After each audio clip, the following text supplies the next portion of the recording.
Thank you, Lord, sa paulan. Lalamig si Aston.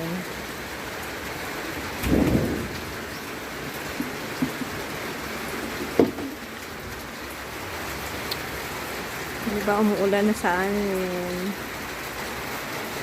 Char, parang akala mo naman.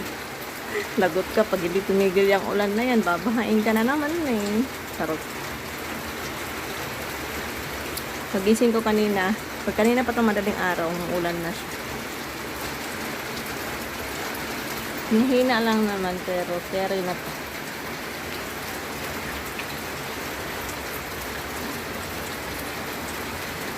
Hindi ko pala na-check yan sa taas na yan.